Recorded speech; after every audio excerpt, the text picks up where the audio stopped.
Hey, y'all. Hey, welcome to But Also, the Real Talk podcast for real life moments. I'm your host, G Dazzle, and some of y'all know me as G Daz, but most of y'all know me just as G, your friend, your girl, your sis, who's here to keep it real with you. But so just to let you know, this podcast is all about diving into life's moments that don't always fit into a neat little box because life isn't always black and white. Here, we talk about the gray, we talk about both sides of the coin where two truths can exist, those yes and moments of life. Like Black History Month is now upon us, but also I'm Black 365 a year, y'all. So here we keep it light, we keep it real, and we keep it all the way honest. So you're going to get some laughs, you're going to get a couple of kikis, and maybe a moment or two where you be like, dang, G, you just going to read my life like that? Yes. Yes, I am. And that's okay because we're all living the same life, boo. So whether you were trying to figure it all out or just trying to make it through today, I got you. So we're going to talk about the highs, the lows, and all of those messy moments in between. All right, y'all, let's get into it. All right, y'all. So as we continue our theme, today's episode is all about Black history in the making. And we have a powerhouse guest joining us, Latonya Yarbro, a two-time Emmy-nominated executive producer who is breaking barriers in the media industry. She's one of the few young Black women in her role, leading the way for others while balancing advocacy, leadership, and self-care, y'all. So give her a warm welcome. Let's welcome Latonya to the podcast. Welcome. Thank you, girl. I feel like a Shannon Sharp guest. Hopefully even better, girl, even better. So I'm ready, honey. I'm just so excited you're here to join us today. So I want to just get into it right away because in that intro, y'all heard the flex, y'all. Not one, but two Emmy nominations, sis. How does it feel to be out here just making history in real time? Oh gosh, I didn't necessarily think of it that way. I think it was always a dream to get nominated for something like that. But I was just like, how is this going to happen? Because I had mentors in the business who I saw them go into the ceremony and they were just such good writers, such good journalists. And I didn't know if I would get that opportunity, but I got to work on some really good stories and they were Emmy nominated. And one of those were I worked on with one of my really good friends. So I'm processing it. Sometimes I just be like, yeah, it's Tuesday. But It's Tuesday. but yeah, but I think sometimes like as Black people or even Black women, we're taught to like shrink ourselves a little bit. And I realized that I do that a little in my mind. I kind of downplay some of the things that I've accomplished, but I think that I'm grateful and I'm so blessed. And I know this is just like the beginning. Girl, yes. And cousins, listeners out there, y'all know, especially from my last episode, I'm going to hype you up. I am. And you can downplay it, but I'm going to upplay it because we're going to talk about some of these accolades. Like, I mean, you were honored by the Urban League as the 2024 Salute to Blacks in Media Honoree.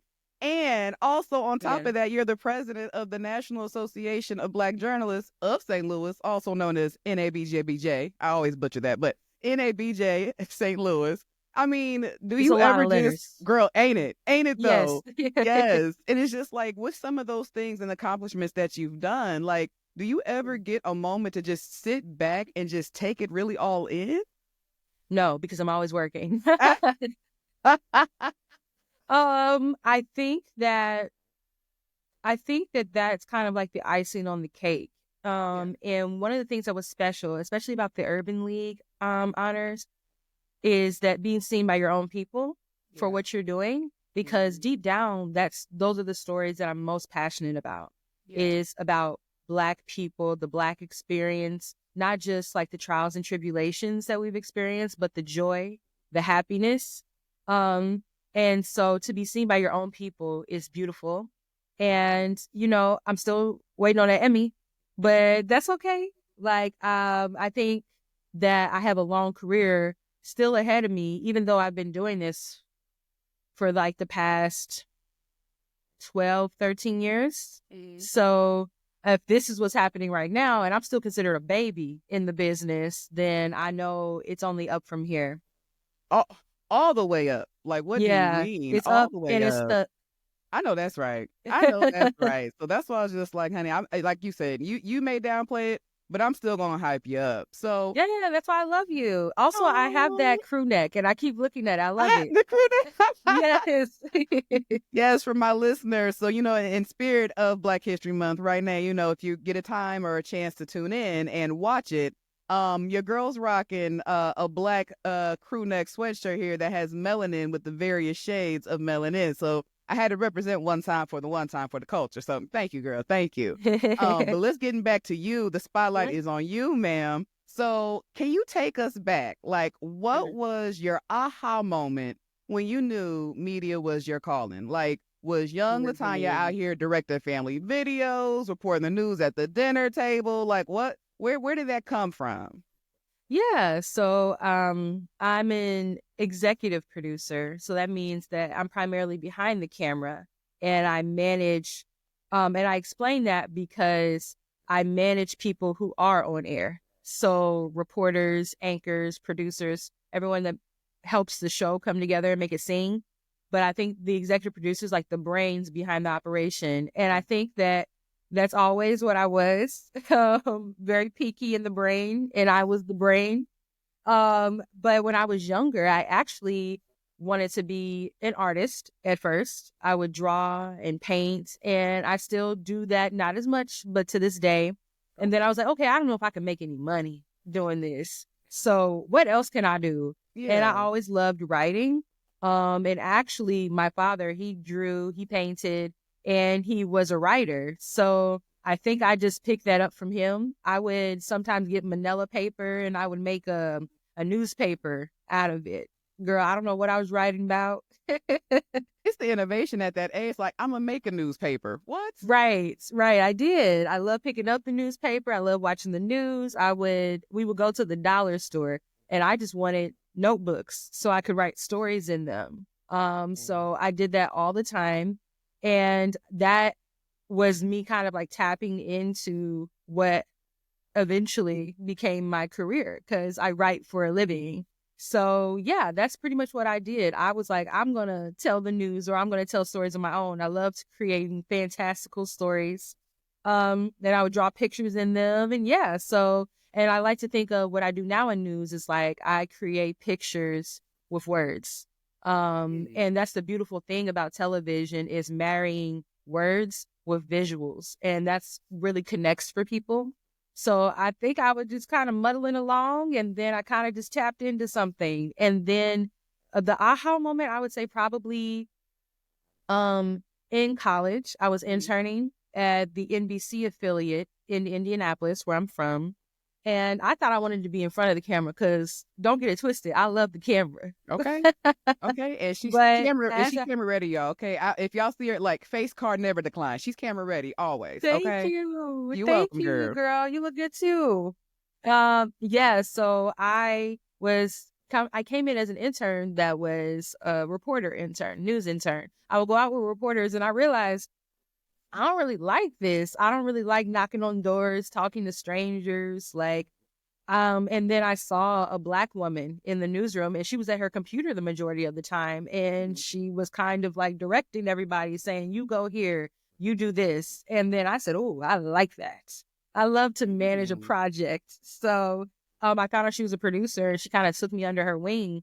And she taught me what a producer was, which is a person who writes the show. They find the video, they craft the broadcast. And so that exposed me to something else. That was kind of like my aha moment. Like, I think I can be a producer. I love that. I love that so much. Just even thinking about girl, honestly, you still have me stuck on making your own newspaper and then drawing the pictures within it. I was like, well, come on, storyboarding. You better storyboard at a young age and not even know that's what it is. And it's so amazing to hear that and just kind of see and hear how everything kind of came full circle for you in that realm.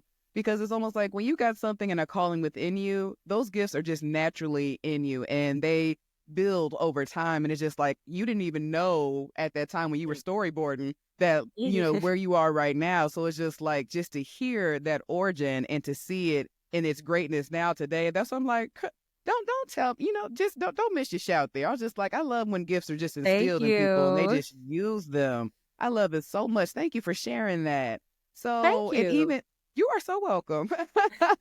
And even as you shared about, the woman that mentored you and took you underneath that wing, like big ups to her because, it's moments like that that we need to do more of when we see that in someone where it's like they have a question or they have an interest to nurture that and show them the way. So I'm glad that you were able to get that mentorship and, continue to pave the way. Even now, as we think about it, you've mentioned that you've been in the game for a while, but yeah, you're still kind of considered baby at the same time. To me, I'm just going to say, girl, you've climbed the ranks. You have climbed them. And I know you're still climbing, so it's only great things to happen from here. So just kind of keeping that in mind with the ranks that you are climbing, what would you say has been the biggest surprise about working at the executive producer level?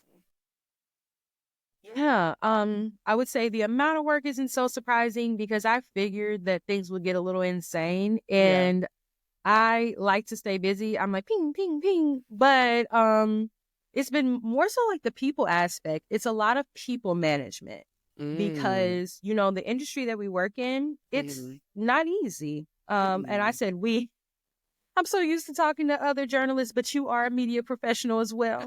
Um, it can be taxing. And Yeah. so in order, I feel, to get the best output from people, you have to like see them as a person Absolutely. and their whole life, and that includes like sometimes things that they bring in with them to the newsroom.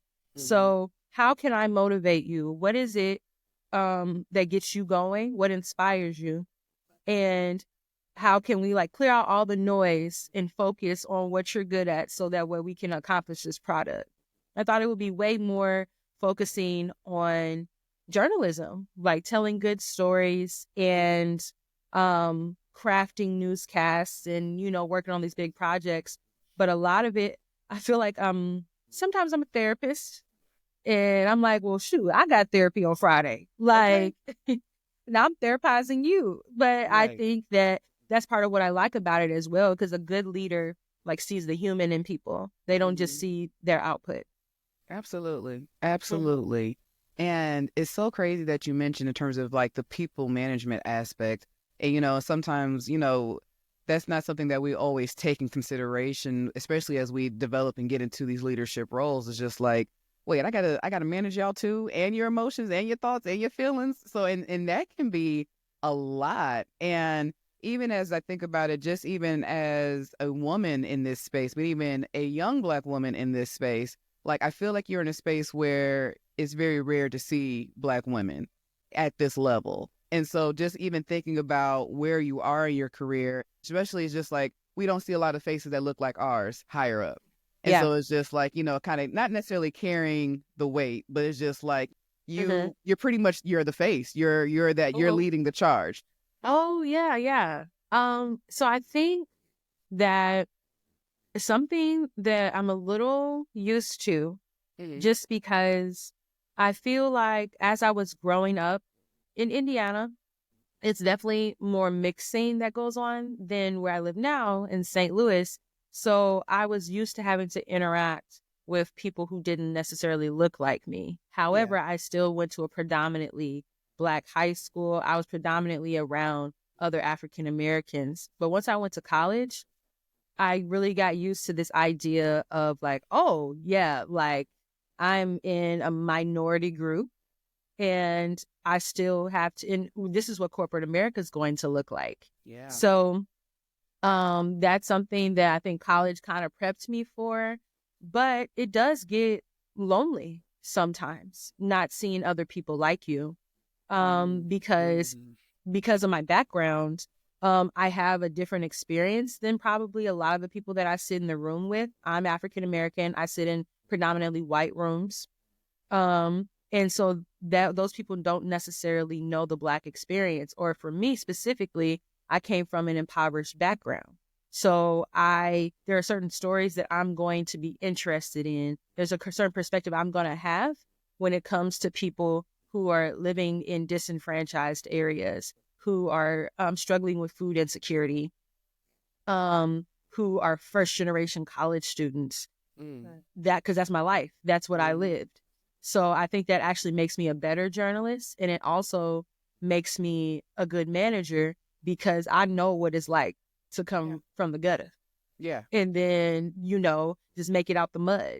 And so I have so much empathy for people. But also I have to learn how to set a boundary and not let my empathy override, the job that we need to do. Yeah. But I feel like it's given me a more full experience of life. I feel like I've lived a few lives before I got to this age. But yeah, that's part of the reason why I love being a part of the National Association of Black Journalists and being the president of the St. Louis chapter, because I'm around a lot of people who look like me. And who can also some relate to the same experiences. So we're able to come together, create community, fill each other up, and then go back into our respective newsrooms or media outlets or wherever it is that we work. And you have a little bit of a boost because even though I may not have this here, there is a space that does have that for me. And I love that. And having those spaces, I feel, are so important, where you do have that sense of community, that sense of familiarity, where you're able to at least have it even operate as a safe space where you guys can have those conversations of relatability. And it's so important that you guys have that. So I'm happy that you do have that space and that NABJ allows that to happen. Did I say it right? Yes, girl. Yes, I was like, let's say all the letters. Yeah. and something you touched on a second ago in terms of being able to balance everything. And it just makes me think about it just as Black women in general, because let's be real, Black women in leadership often have to work twice as hard, be twice as prepared, but also somehow have to stay graceful under all of the pressure and under all of it. And it's not always easy finding that balance of it all. For you, how would you say that you do manage that balance for yourself? So as far as balancing that, luckily I've had some great mentors, like I told you. So they kind of put me on game long before I got into this management position. And I do feel like I was able to ease into it because I started off as a producer doing my own show. And then I eventually became an executive producer. So one of the things that my first mentor taught me, her name is Dina Fry. She actually is a supervising producer for American Black now. She's worked for CBS Mornings and Face the Nation, but we met on my internship. Okay. And she told me, whenever you go in for a job interview, whenever you're going to a job interview, basically going for a higher position, you need to come prepared. You need to come with a portfolio. You need to have this, this, and this. You need to have a website. And I was in college. I was 21. I was just listen, I'm just trying to graduate. But she was already getting me in that mindset of how to think like a leader. And I feel like I was thinking like an executive producer long before I became one. And so as far as also being in leadership, I have another mentor. He's an anchor. And he told me, you need to know the most in the room. You need to basically, before you even come to work, make sure you watch the news. You need to know what the big headlines are today. You need to know what the stories are. That way, when you come in later, you already know okay, working night side, you have this. And then this happened earlier in the day. And I have this context from this that happened last year. So basically, it is still in that same vein, though, of having to work twice as hard to get half the recognition. And I've been taught that ever since I was younger. I think that's just a reality that a lot of Black children face, your parents telling you that. And I've seen it. Yeah. We're not allowed the luxury of being mediocre. We're just not. We have to be exceptional.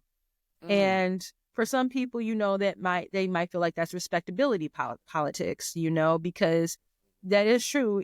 You are going to be treated how people want to treat you. And sometimes it does not matter how good you are, but I'm not going to give you nothing. Okay. I'm going to make sure that I dot my I's and cross my T's before I even come in the room. So that way, I'm able to just basically be on the offense. I'm firing on all cylinders. So that's one thing. But at the same time, I try to balance that and that workhorse mentality with the fact that I'm a human too. And I'm not just all what I can produce. Yeah. So I block out my day. And so like even behind me, that is like a dry erase board that says, okay, this is my goal, what I want to accomplish from Monday, Tuesday, Wednesday. Mm. One thing that's really important to me is like doing yoga. I do that every Sunday. That's kind of like my reset for the next week. It allows me at least 1 hour. If I don't get any other time, I have 1 hour to focus on myself and pay attention to my body and my needs and my wants. That way, if I show up for myself, I can show up for others. So I have to pour into myself. And I had a therapist tell me one time, she said, you an extrovert, but like you too extroverted. Like you need to sit down. You What need is to sit too down. extrovert? She was saying that like extrovert. basically I would pour all of my energy into other people and I would leave nothing for myself. So by the time I got home, I was depleted. Yeah. And she was saying basically don't work yourself to depletion. So that took me a long time to master that. And so now, whereas I used to have an issue like being at home by myself, and I took that as isolation, I love it now because I can reboot. Girl. And then be able to, you know, go back out there and give the kind of energy that I want to give to other people, that I want to give to my career and my passions and things like that. Yes. Well, shout out to the therapist for telling you to take care of you. And I think that is so important. And especially as Black women, just women in general, but it's very easy, like you said, because we have to work twice as hard and do twice as much. We don't always take care of ourselves, and taking care of ourselves is something that usually gets put on the back burner.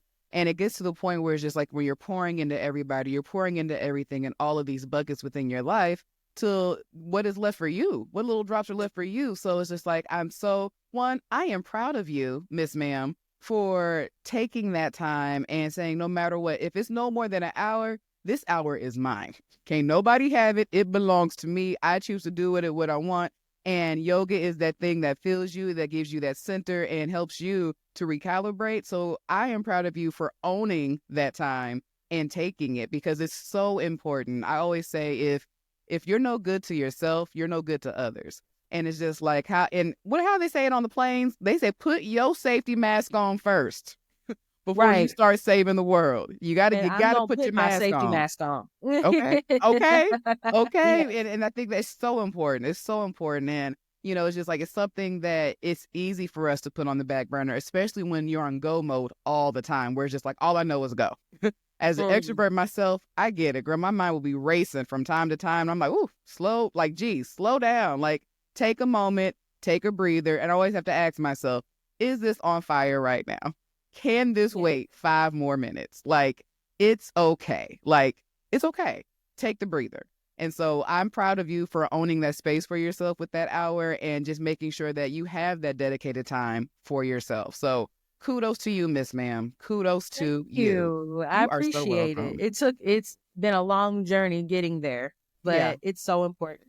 It is. It is. So, and thinking about that, you know, we talked about, you know, kind of finding out that we talked about that balance and what that looks like, but kind of want to flip it a little bit, you know, so we can kind of get on the lighter note here. But what would you say has been the most rewarding part of holding this space and just being that representative for other young Black women that are coming up behind you? Because it seems like you've talked about so many great mentors that have extended their hand to you. So what's been the most rewarding part of holding this space and being that representative for other Black women coming up behind you? The most I feel like big sis, and I'm the youngest, so I'm used to being little sis. But I love mentorship, and I love having the opportunity to kind of open the door for other people, like somebody did for me. And I tell people this all the time, that I didn't get to this point just for myself. Like, I don't feel like there just has to be one of us. I worked this hard so that way I could open the door and let other people in. And so that has been the most rewarding part. I had an intern just within the past year. She was kind of trying to figure out what she wanted to do. And then she worked along myself and another producer for some months. And she said, I think I want to be a producer. And then I was like, okay. So I kind of coached her just like a mentor coached me. And we talked about where she wanted to work and what city she was interested in. And she got a job. And I was so proud of her. I was like, oh, like I was able to help facilitate this, but really it's just like helping someone else see their light. Absolutely. And lean into it. And so and that's part of what we do, even like with NABJ STL, we mentor like high school students and we teach them about different facets of journalism and communications. And I remember sitting in those same seats, like watching other Black professionals talk to me. And I know how much that meant for me because representation is so important. So that kind of was like a full circle moment because I remember being in high school, like just hoping down the line, like, oh, I hope I'll be able to do something cool like that. And now here I am doing it and I'm teaching another young person. And I feel like that's really what a lot of this is about, is showing, because we are still, as Black people, doing a lot of firsts, even though we've been killing it for centuries. Centuries, and girl. So, yes. So I think that we still have a lot of work to do. Yeah. And we still have a lot of doors that need to be opened. And sometimes that door will only be opened if one of us is there waiting on the other side. So that is what's important to me. And I even had, my mentor, just like her mentor told her, she said, all I ask for you is to do this for someone else. And so I vowed to keep that promise. I love that. I love that. And it really is about, it's just like thinking about the shoulders that we stand on and then also remembering to continue to be part of that ladder to uplift those that are coming behind us. And the fact that you're able to, and like you said, it's such a full circle moment to be able to see the fruits of that labor.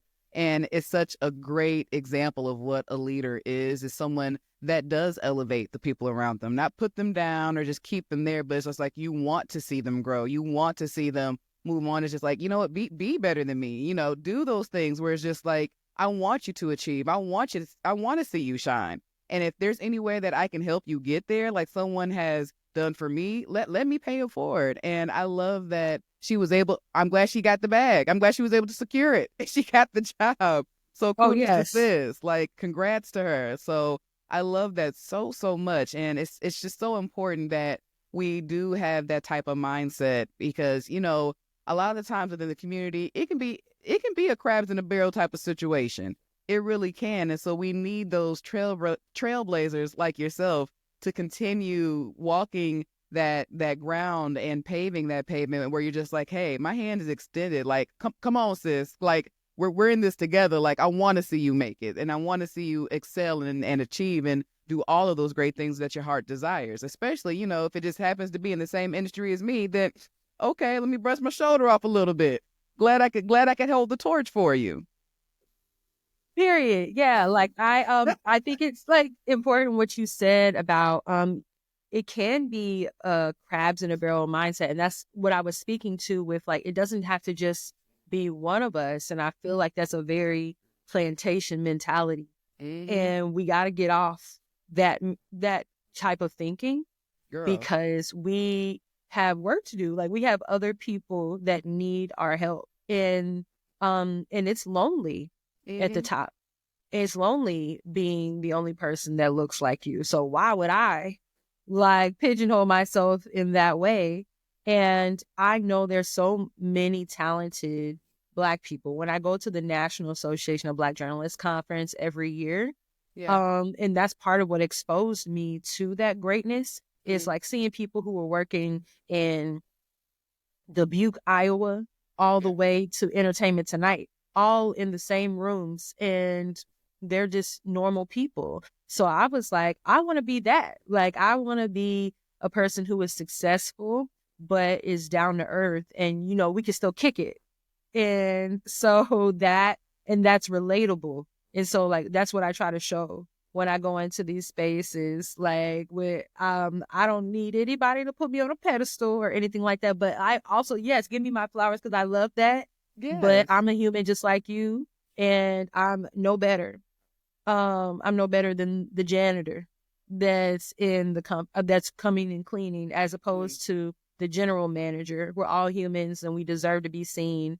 And some of us, we just need that one opportunity. We just need one person to say yes. Yeah. And then, you know, that will open the door for everything else.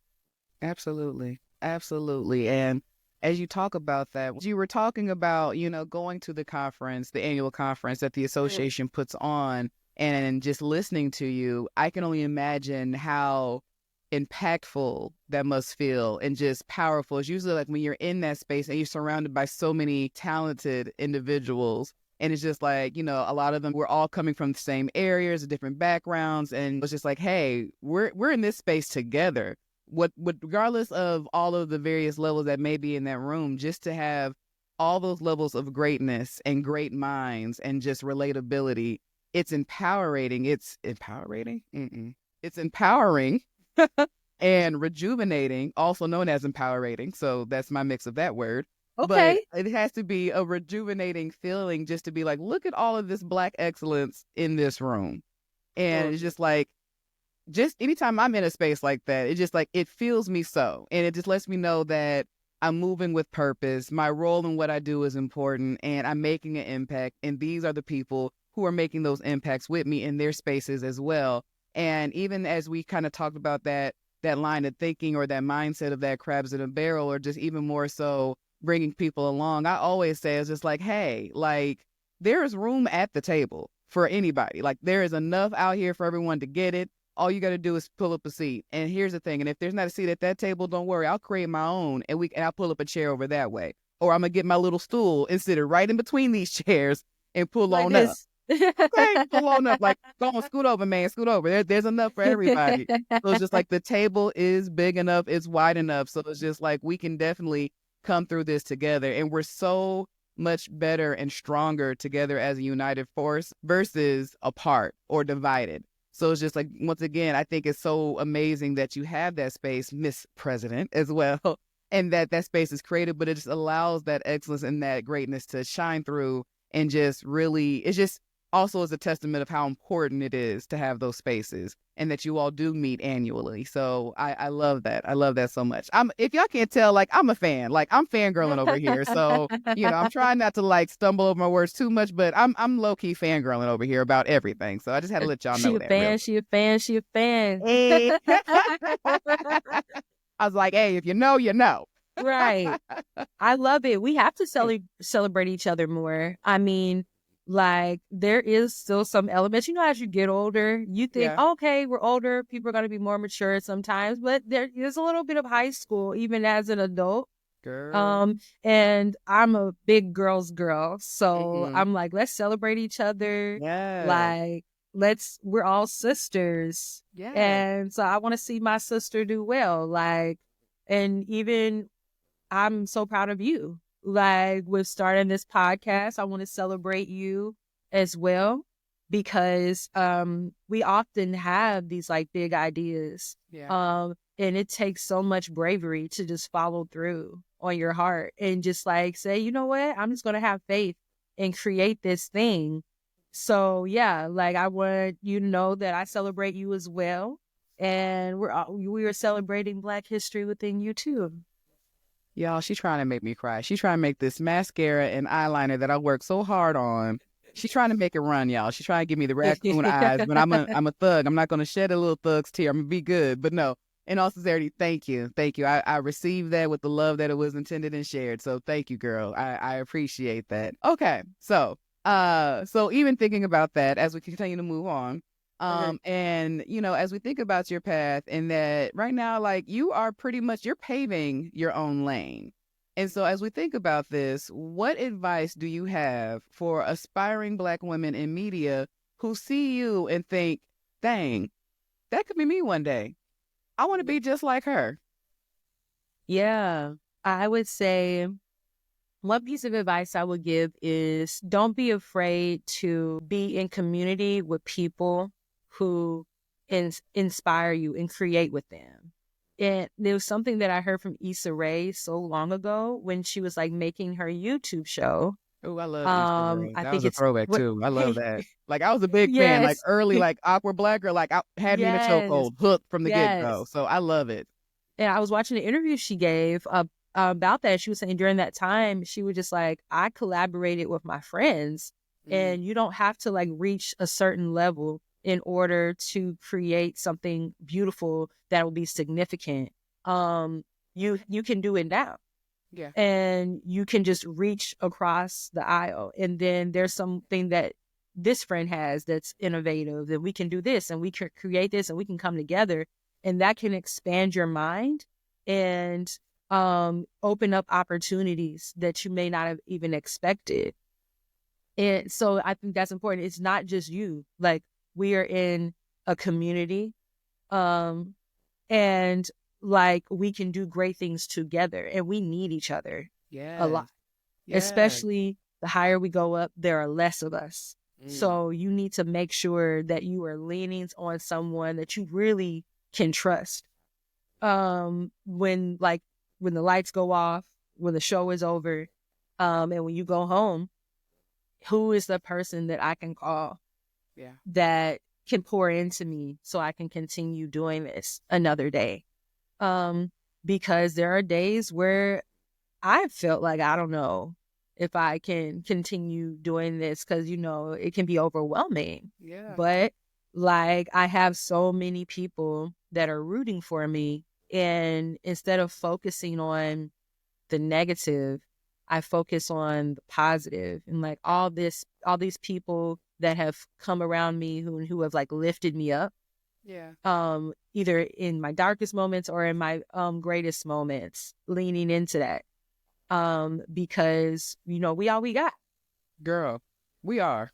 We are all that we got. And I align with that so much. I've always said it's just like, I don't need a whole team around me, but as long as I got a couple of a good few where it's just like that really hold me down, like it makes such the difference. And that's why, you've heard me refer to like the village or the circle or those that who are surrounding you, because it's moments where it's just like where you may feel the weakest or where you may feel drained the most, or it's just like, oh my gosh, I have given all I got.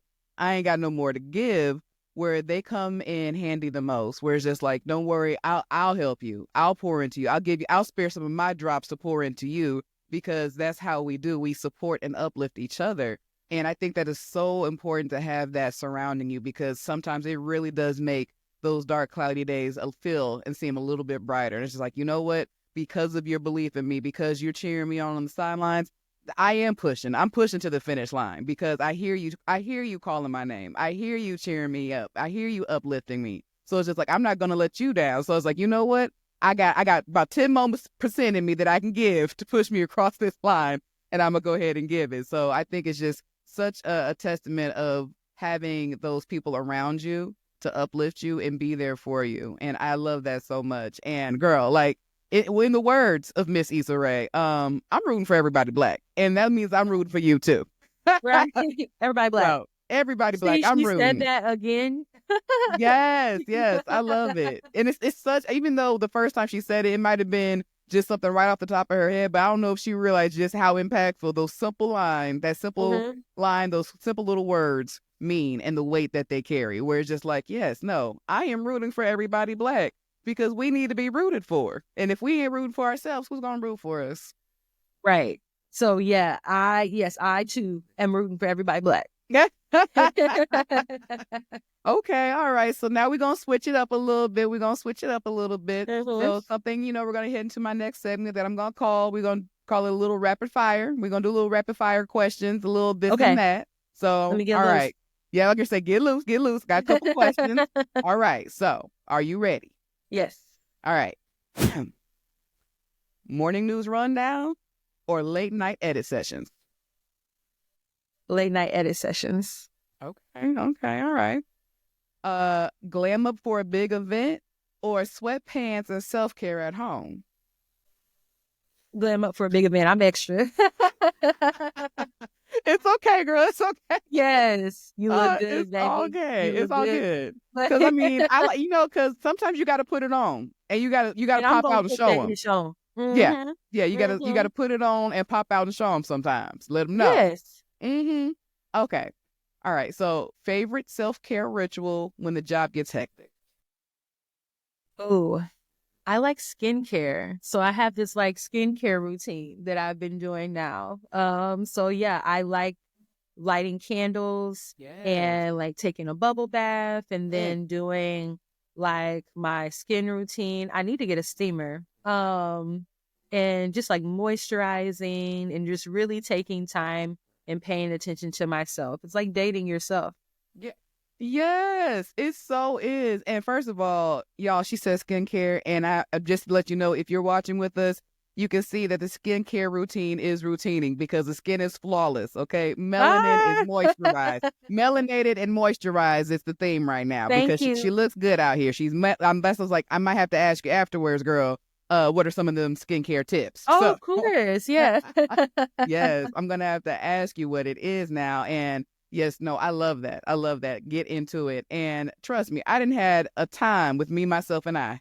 Didn't have us a good Yes, we time. done had Okay. a time Yes. last night. Okay. Okay. Let them know a time was had. Okay. With just me, we had a ball. All three of us did. Okay. All right. So I gotta ask, who's on the playlist when you need a motivation boost? When you tell her, hey, pass me the ox, this is what you putting on. Oh, a motivation boost. Mm-hmm.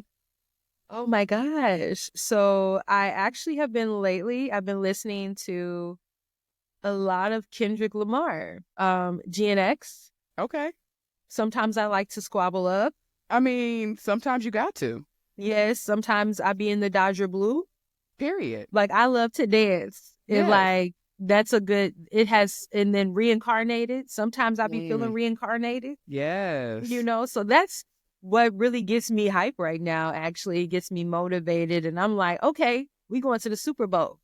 Okay. Girl, yes, I feel you. Every time it comes on, I'm like, Kendrick, what are you doing to me? It makes me just want to What is happening? Start quip rocking, throwing up signs out of nowhere. Like I'm over here, my shoulders start moving. Like, hold up, wait a minute. Like, Kendrick, what are you doing to me? Right. It's just I'm not even from LA. okay. Like, Oh, you're talking about some West? Like what? Yes. No, I love it. That's solid, girl. That's solid. I think and the culture backs it. So I'm here with you. That's a good one. That is a good one. Thank you. Yes, now, his arch nemesis, like, I enjoy that music too, but I feel like I can't really talk about that right now. Yeah. And Kendrick did his big one with this album because it was, I don't know if he realized, I mean, he may have. He's something like a little musical genius, low key. So he's doing something. He shocked the culture with this one, and we're riding with it. So I was just like, come from Kenny did it. So he did that's my man. I'm gonna stick beside him right now. Okay, stick beside him, girl. Stick beside him. All right, okay. So, it has been a blast. But before we go, tell the people, girl, where can they follow you, support your work, and keep up with your journey? Yes, love it. Okay, cool. So on Instagram, you can follow me on Louis.But. That is LOUIE. Vuitton, VUITTONYA. I didn't know how to spell Louis Vuitton when I first adopted that nickname, so no judgment. We judge, we don't wait. How's it go? No, we listen, we don't judge. We don't judge. Yes. Okay, and then on Twitter, you can follow me on Latonya Yarbro, LinkedIn Latonya Yarbro. I feel like Facebook Latonya Yarbro. Yes, those are all and you can find the link in the bio. Period. Well, you heard it. You heard it from her herself. And like I said, talking about extra Louis Vuitton because period. Enough said. But also make sure you follow my girl out here so you can keep up with her journey. So with that, y'all, that is a wrap on today's episode of But Also, the Real Talk podcast for real life moments. And if you're feeling what you heard, make sure you like, follow, and subscribe on Spotify, Apple Podcasts, and YouTube so you never miss an episode. And hey, while you at it, Make sure to share it with the cousins, your friends, anybody else who you feel would get a kick out of this here episode. And don't forget to follow me on Instagram and TikTok at @ButAlso_podcast for more real talk, behind the scene moments, and all of the vibes in between. And so thanks for kicking it with me. And until next time, keep on keeping on, keep thriving and surviving, and embracing all of your moments, the good, the messy, and everything in between. I'll holla, y'all.